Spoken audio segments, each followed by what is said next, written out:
5-year plan. Yeah. And part of that plan, a big part of it, was expansion.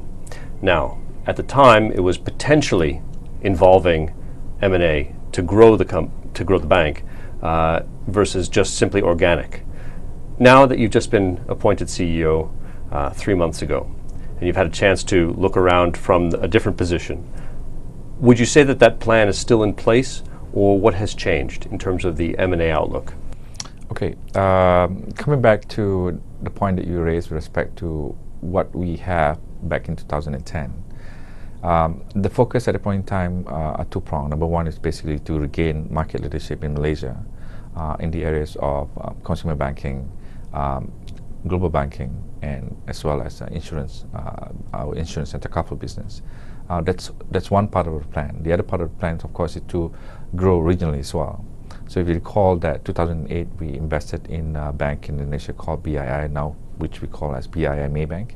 And then in 2011 we invested in a company called Kim Eng, which basically allowed us to expand our investment banking business outside of Malaysia, primarily in the Southeast Asia region.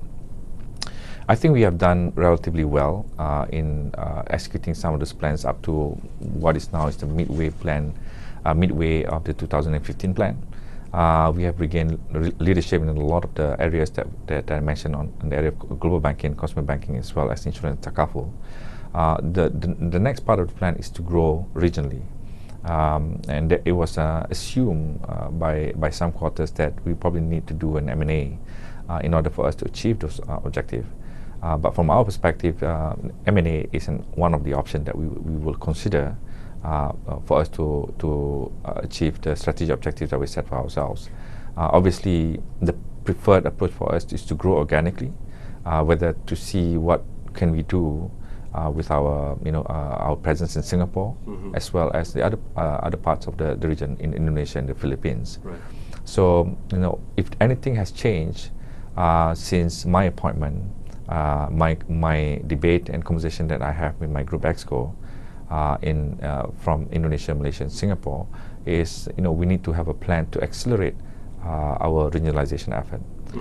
So we are looking at our regional organization structure and see how we can have a more